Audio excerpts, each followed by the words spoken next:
there, this is ChocoboRider bringing you another amazing game here. It is on Antigua Shipyard, and I am here as well with a couple of other fellas. Go ahead and introduce yourself, guys. Hey guys, this is VG's own RightClick coming back at you for the second time here on YouTube. And also we have the captain of the Vector team. Yeah.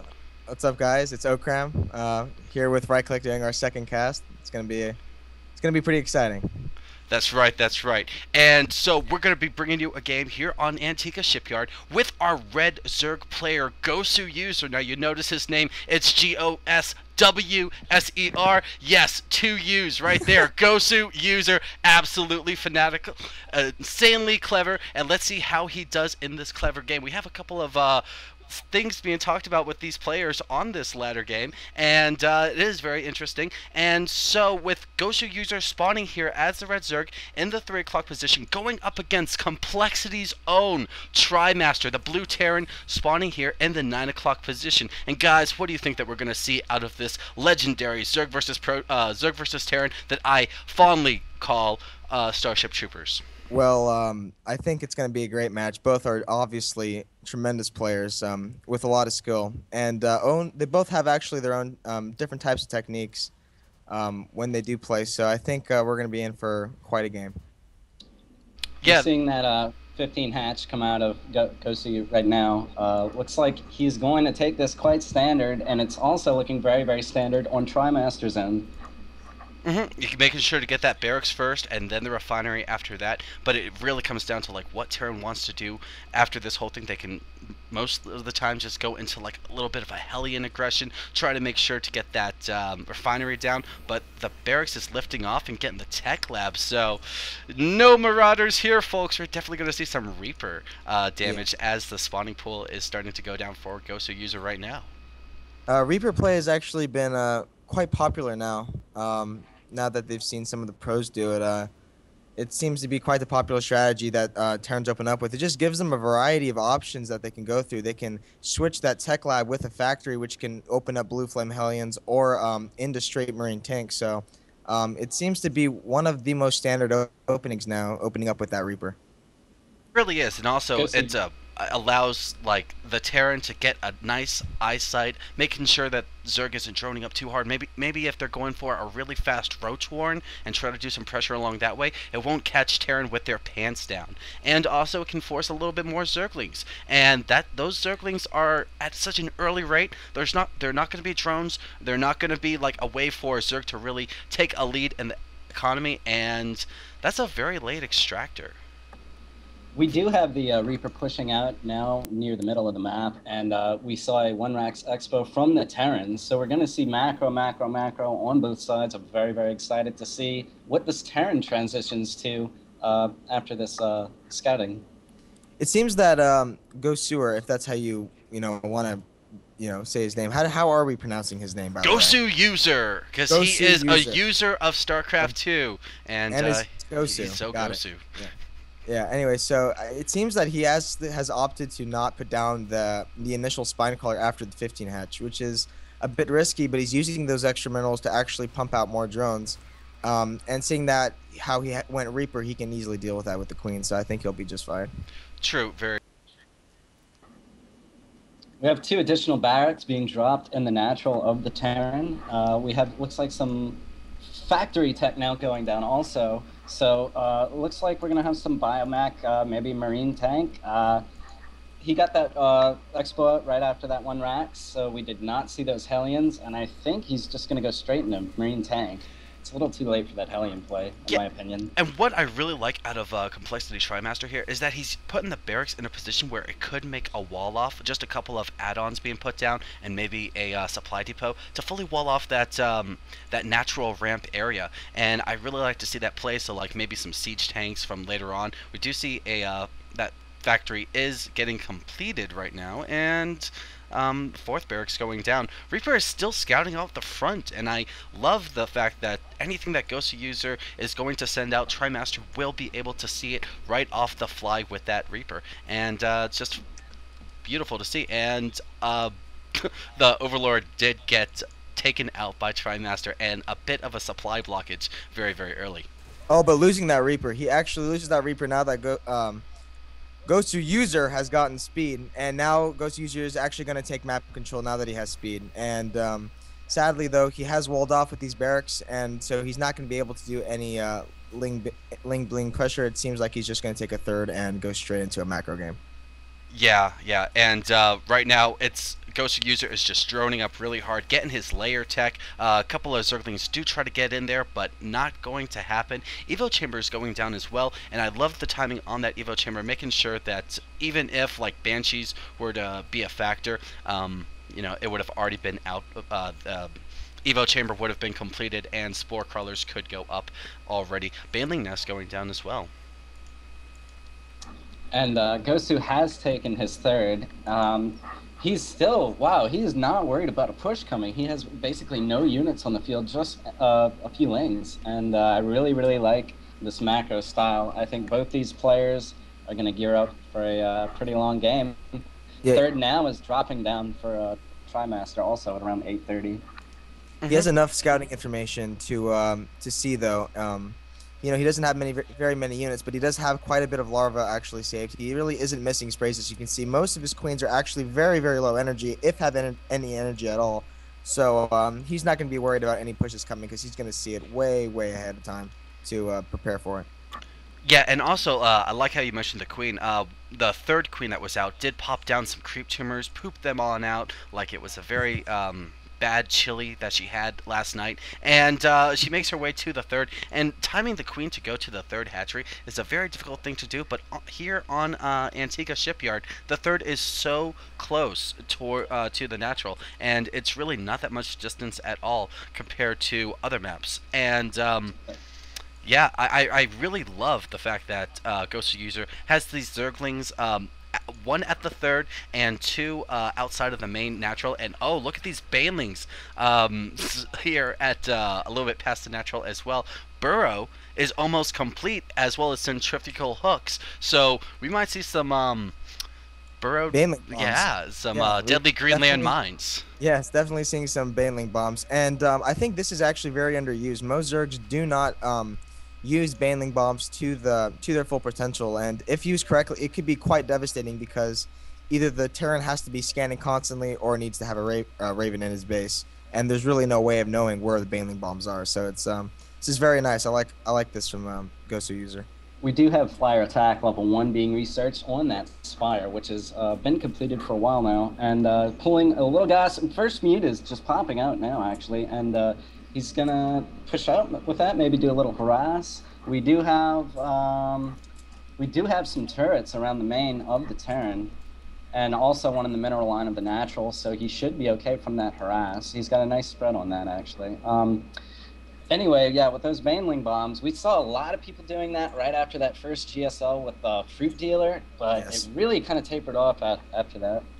Yeah, it seems that baneling bombs are becoming more effective and being used more, you know, during plays. But it looks like these mules are going to try to get in here, and they're going to be, you know, shoot away by these turrets. Turrets just do so much damage to Mutalisk. Their DPS is just amazing, and looks like the Mutalisk won't be going to be able to get any SCVs.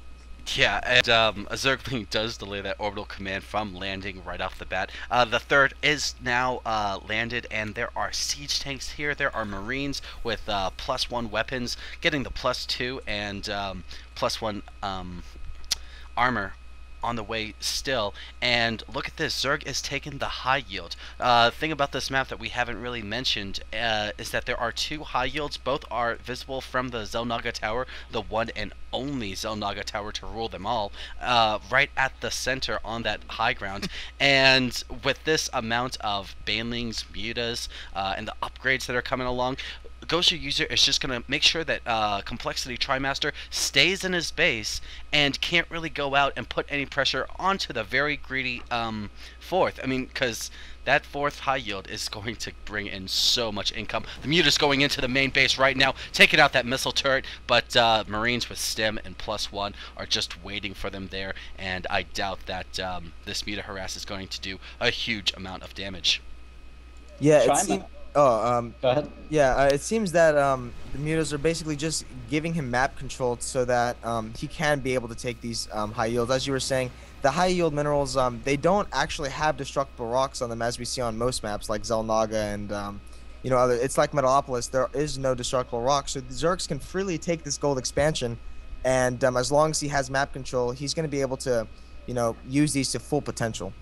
Yeah, and that is a lot of speedlings, a lot of banlings starting to come out as well. But look at this wall that TriMaster has made with these barracks. It forces the Zerglings and banlings to come down this side if they don't want to get absolutely pummeled. And wow, look at these mutalisks taking out these destructible rocks onto the third. So that way there's another attack of option here for Zerg. And Complexity TriMaster, he's sieging up, making sure that if any banlings, Zerglings do come on in, he'll be able to hold it. But I'm just not sure whether he has enough Marines. Well, I would really like to see some higher tech come out from Complexity TriMaster, but it looks like the infestation pit has been put down, and pathogen glands is being researched right now, as well as the hive tech.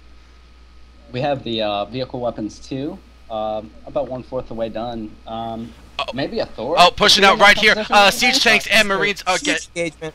Yes, and they mutas just roll over everything, as well as the banlings and Zerglings. And right now, the banlings and lings and mutas are just cleaning up shop. TriMaster, I do not know if he has anything to hold against this anymore. A lot of things in queue, and here come the Marines stimming up, taking out those mutalisks, as well as the missile turret doing big amounts of damage to them as well, and a couple of Zerglings here poking away, doing whatever they can do damage on. Miraculously, he was able to macro up enough Marines just to barely hold that off and scoot those mutalisks away, but we also see the map control is going to the Zerg, and he is still farming. Oh, that gold is totally saturated at this point. And we have our Terran stuck on 3 base. I'd see the only way he's getting into this is with a lot of tanks. Yeah, but the Ghost Academy is coming out right now, and I'm not aware if TriMaster has any vision of.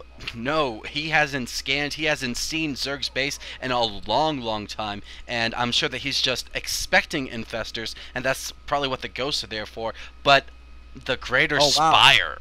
I'm not sure if you saw that. He scanned and saw those baneling bombs. They're typing, and he was actually able to stop that, which is that's just amazing. I can't believe he actually was able to see that. Big force ifing at the middle. We got a siege tank sieging up. Big clump of Marines behind him. Thor is going to try to track down this mutalisk, but he better be careful, because that could get wrapped up by those lings pretty quickly. And we have Goswser just holding in that yeah, mutas are going into the main right now and taking out those missile turrets one by one, trying to make sure that some Marines and whatever come back to help defend this. And look at this, Goswser user is now pushing out with his infestors, bungling all over the Marines, banlings and Zerglings going all over this entire siege tank. Marine, more fungal growths going down on these clumped up Marines here, and it looks like TriMaster does hold this off, but a huge amount of damage was done in the main base and also on the forward pressure of the TriMaster's army. Yeah, he not only was attacking at the front, but he was also doing a lot of damage in his main base. He had to have picked up at least 10 SCVs. So he just, you know, is really making TriMaster fall behind here. Oh, and losing a few Marines and banelings there. Yeah, and now that the siege tanks are starting to move up a little bit closer, ooh, I don't like how he moves in with banelings and then runs out. I mean, like, if you're going to go with banelings, just go for it or don't, you know? I mean... Yeah, but yeah, you got to be decisive. You got to, you know, make sure that your plans are, you know, what they are, and you can't just, you know, not be undecisive. It's not good. You need to know what you're gonna do. Oh yes. Look, TriMaster is getting brave, going for that gold also. Oh, but it looks like he's trying to push out a little too much, and all these Zerglings are surrounding the tanks, the Marines, the Thors. The Thor is trying to get off some very nice shells onto those mutalisks, but it looks like it's not going to happen, as everything from TriMaster seems to fall, and it looks like that command center at the gold is not even going to have the time to turn into the planetary fortress. Maybe was just a bit too bold on that engagement. Not even canceling the upgrade on the planetary fortress, so he's going to lose those minerals, and Ghost getting some snipes off there. But it seems that Goswser user is actually in a commanding lead now. It's going to be really hard for him to actually lose this game. Especially with 4 Broodlords popping right now, only 2 SCVs. Uh-oh. Now, there are some ghosts on the field, so the snipe is very, very strong, but I'm just not sure if it's going to be enough for TriMaster. And TriMaster is still only at 3 base, while Goswser user is at 5. So the amount of larva that he's getting, and again, look at these queens with the amount of energy that really they have. like that composition. I mean, Yeah, it's quite nice. I mean, they still have energy, but I mean, for this late of the game, it's actually he's macroing extremely well. oh, that's what I was trying to say. Like, you know, like Yeah. it's not like 200 energy. Like he is Oh, yeah. keeping on spitting, and it's absolutely wonderful.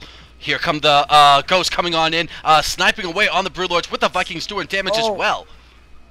Yeah, it's getting snipes off, but it doesn't look like it's going to be enough. There are just so many Broodlords, and taking out these Vikings as well with the mutas, and this is going to look very, very bad for TriMaster as if Goswser user reinforces with these Ling Banelings. Yeah, so true. And upgrades, like look at these upgrades. 2 flyer, 2 ground, and right now everything is just colliding for like the huge fungal growth onto the Marines. And GG is called by TriMaster as Goswser user just pummels all the way into the natural. Well, guys, that was absolutely amazing. And guys, tell us where we can find more of these awesome replays and upcoming events.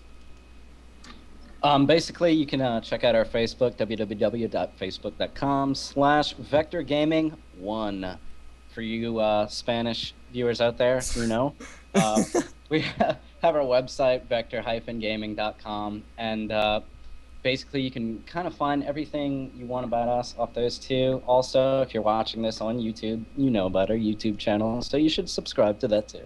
Yeah, and if you're ever on Bina and you want to come chill with the Vector clan, just feel free to come to Channel Vector, and more or less, there will be a Vector member in there, and you can chill with us. But that's it for me. I'm a vGoCRaM. Alrighty. Well, guys, thank you for watching, and make sure to tune in next time. And again, subscribe so that way you can always enjoy these amazing, fabulous replays. ChocoboRider, check it out.